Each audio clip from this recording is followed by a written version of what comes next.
Hello everyone.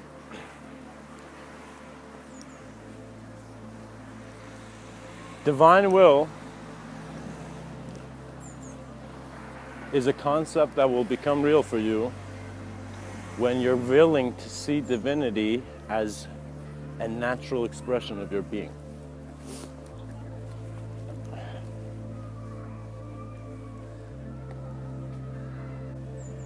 What that really means is that we have the concept of a free sense of individual will.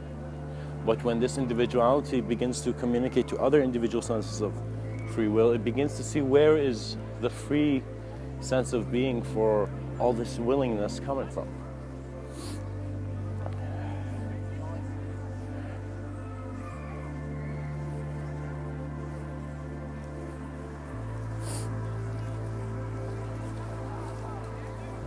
And we look around and we kind of notice that each individual communication, as it is being communicated, in other words, as we observe two people communicating, we notice that there is a viewpoint that is observant of both of those beings communicating in a greater sense of being. What that means is the greater sense of being, for example, for an individual is community. It seems family, community.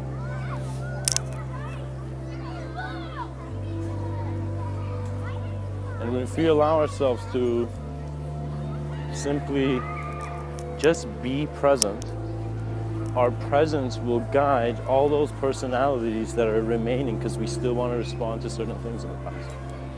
So the search for presence beyond personality is very important there. Hi, just give me a second. Oh, you on the phone? No, I do these talks. I was recording one. You're in the talk now, man. So, to simply point to what's being said, we have the individual free will of a drop. But once this drop realizes it's in a river, it'll notice its state of consciousness being much different in regards to how it responds to other points of individuality. So, a sense of immediate reflection of whether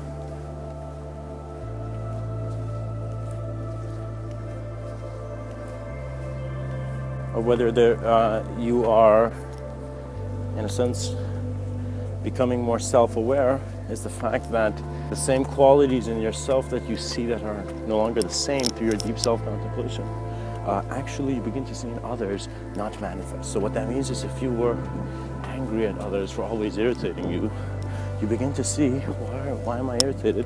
And so that idea takes you back to those exact images which are causing the irritation. How could something cause something and how could something make an effect and they're not being in awareness of the cause? You know? So every effect, including our physical existence right now,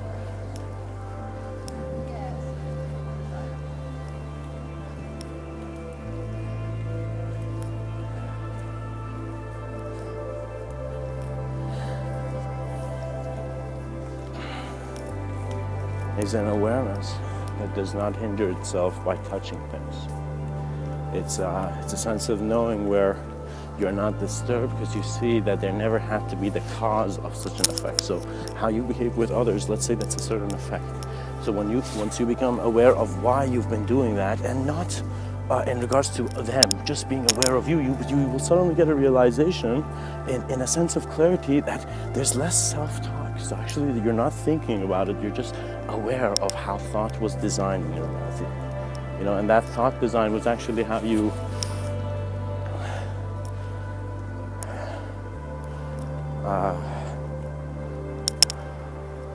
were to be and are.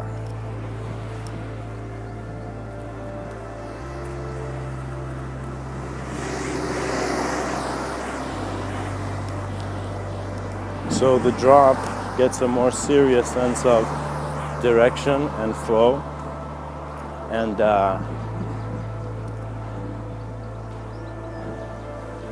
it finds itself through really all that it knows, because the drop is having the experience of the stream, the river.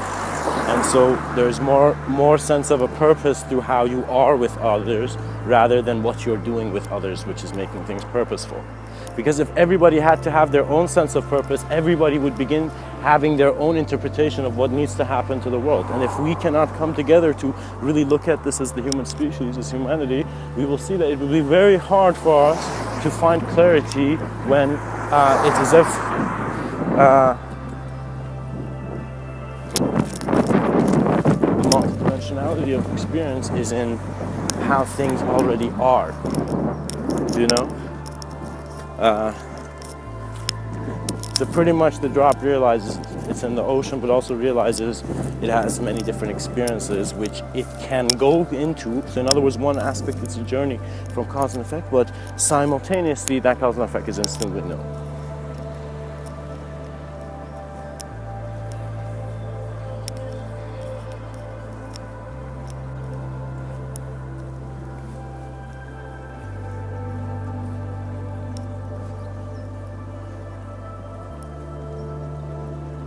What that means is peace comes from an awareness of the pieces, that there is no missing piece. Your simple acts will also be part of your most profoundest act. And so you will see the mindfulnesses of how you're existing and how you're aware of yourself in the moment, and how much this has to be relevant to things, or it's just very, again, in an untouchable way, just here. So my moment of experience cannot be judged even by myself, and realizing this begins with the knowing that there's a certain emptiness to everything that seems desirably fulfilling. Because the emptiness is in how we must let go of this experience of conscious living, in regards to not experience of conscious living, but of this form of reality. So right now I'm walking somewhere, so it's as if I am seeing all these different systems of everything from other people walking, for this to be a university campus, for there to be many things, you know. And it's all simultaneously present. So what is really fascinating or very like huge purpose is only to the immediate idea that thinks it's temporal, you know. What that means, it's crazy, we're these temporal beings, but it seems that the greatest outcome, the greatest act we can do is one that is collectively efficient and helpful. And collectively efficient means that in you being aware of what you are finding no judgment that needs to be in a dynamic system. Judgment can be in a static system when you take snapshots of, oh, I was this person, now I'm this, oh, I'm going to go be that. But in regards to an experience, the experience is in the moment, and in an instant someone could, you know, put on a song and your mood can change. So we need to realize this sudden changes. In the simple, we're trying to find the most genius implications. And what that means is you can look at a tree and you can see that to be the tree of life. You can see the same patterns in the cosmos. Because the same pattern of an ability to be self-aware is in how you are looking at the object. So if I was looking at a tree, or let's say I was looking, I don't know, let's say I was in Australia and I just throw a boomerang in there, you know. If I was looking at that boomerang, I would take that image and I would see I have an ability to take any form and be aware of other form present and in an integrative manner. It's just the nature of the mind. And in human communication, what I've really found is that we are not lost when we have something to be conscious of. It is only when we feel that what we are conscious of will not be sustained in which we recalibrate our sense of experience to, where's my life going? Gosh, I don't know what, you know, which are moments that have visited me quite often. Because the question of the mystic is about the origin of existence, not all those things that are existing but are not really showing the whole thing. So an individual sense of idea is there to just be a shape, but there's a shapeless awareness that is keeping all form, perhaps as profoundly as the emptiness of space in which this planet is spinning in, you know. Because the experience of an individual has certain movements that collective inspiration already knows, so it does not need to, how do I say it? Once you know how to draw a shape, after drawing it a couple of times, you don't need to draw it. You know that you can draw it. So similarly, collective states of being, they know of the form that can be, but they do not need to be informed, so they are an observance beyond both. In a sense.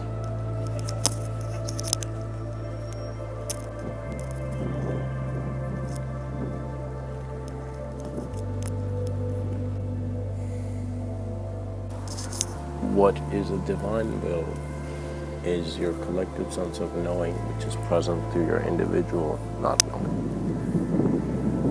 Calibrate. Notice how the nature of a pond is that regardless of the amount of rocks you put in, once the last ripple is gone, your nature is its nature. So man's greatest realization of a state of being is that it's a state of being. It is not something to speak about. And so the intelligence is as if you're no longer an individual in the room, it's the awareness of the whole room to the individual. It's not that you're a body that has a mind, it is the awareness that there's a mind that is a body. And this is not an abstract form, so don't try to visualize mind based on a dictionary definition. See it as your moment of experience. What that means is, what I noticed that really is required in this human experience is that you are constantly getting an ability to acknowledge the human being that you are in greater ways through the experiences that you go through. So every step is a reception of life information, which is guiding your form, but at the same time your formless observance is there. Now, when someone talks about formless observance, it is not something, again, it must be directly experienced. So, how would I say it? It's like the difference of Googling, let's say, meditation, or actually going and sitting down in nature and just being with the nature of your being and seeing what the revelation is without words. And home would always be home. Much process,